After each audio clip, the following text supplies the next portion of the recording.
ሰላም እንዴት ናችሁ ውድ ቤተሰቦቼ? እኒህ አባቶቻችን እንግዲህ የምታዩዋቸው የኪዳነ ምህረት አገልጋይ ናቸው። የገጠር ቤተክርስቲያን ነበረች፣ ማንም ማያት ማለት ነው። ማሳደሻ አጥተው ለዕለት እንኳን ጧፍ የሌላቸው ማለት ነው።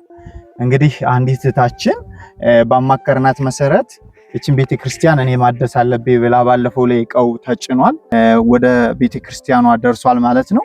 አሁንም እንግዲህ ለቤተክርስቲያኗ የሚሆን አንድ ወንድማችን ከሷ በተጨማሪ ሚኪያስ ይባላል ወይም ገብረ ስላሴ ይሄን ጧፍ እንደገና ልብሰ ተክህኖ፣ ዘቢብ፣ ዕጣን፣ መሶበ ወርቅ እንደገና ታምረ ማርያም የተለያየ ጧፍ፣ ጥላ፣ ጽና፣ የሻማ መስቀል አድርጎ እንግዲህ ገዝቶልናል ማለት ነው። እሱን ወንድማችን አመስግኑልን። እንግዲህ እግዚአብሔር ፈቅዶ ኪዳነ ምህረት ፈቅዳልን ለዚህ ደርሰናል ማለት ነው። አባቶች እንግዲህ ወንድማችን አመስግኑልን፣ እሷን እህታችንም አመስግኑልን።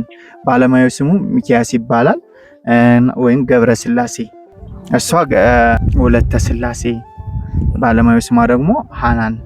አሜን። እግዚአብሔር ስጥልን ያቆይልን። እግዚአብሔር እናንተንም ደግሞ ወደዚህ ወደ ቤተክርስቲያን መርጦ ለዚህ ያበቃችሁ ክብር ምስጋና መብራን ካለጇ ከወዳጇ ለምናት አለምናችሁ ሙሉ ጤናችሁን ትስጥልን። ሃናን እግዚአብሔር ወለተ ስላሴን እግዚአብሔር ሙሉ ጤናችሁን ሰጣችሁ። እንደዚሁ ቤተክርስቲያን ሰርታችሁ እግዚአብሔር ነፍሳችሁን የምታገኙ እናንተም እድሜያችሁንም ዘረግ የሚያደርግ እድሜ ይስጥልን።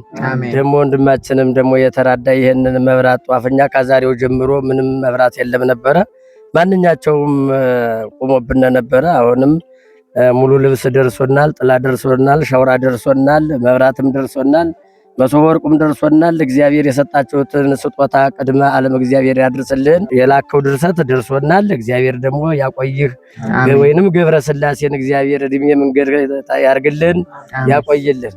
አሜን አሜን። እግዚአብሔር ይስጥልን፣ እግዚአብሔር ይስጥልን፣ እግዚአብሔር ተስተጥልን፣ እመቤታችን ትቀበልን፣ ታሳርግልን። እንደዚያው ደግሞ ሐሳብሽን እመቤታችን ትፈጽምልን፣ ገብረ ስላሴንም እመቤታችን ትጠብቅልን። አሳሳቢውንም ወንድማችን ደግሞ እግዚአብሔር እመቤታችን ትከተልልን። የነ አብርሃምን የነ መታው ሰላምን እድሜ ትስጥልን። እግዚአብሔር ገብረ ስላሴንም ትባርክልን፣ ወለተ ስላሴንም እመቤታችን ትፈጽምልን።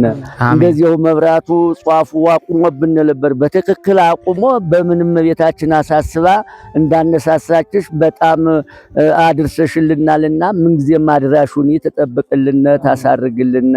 ከሰማይቱ ረድኤት በረከት ታሳትፈን።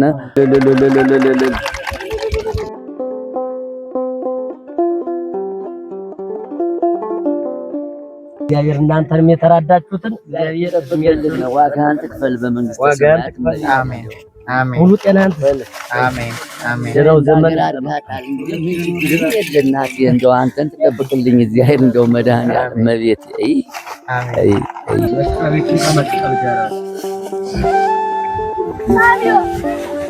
አሜን።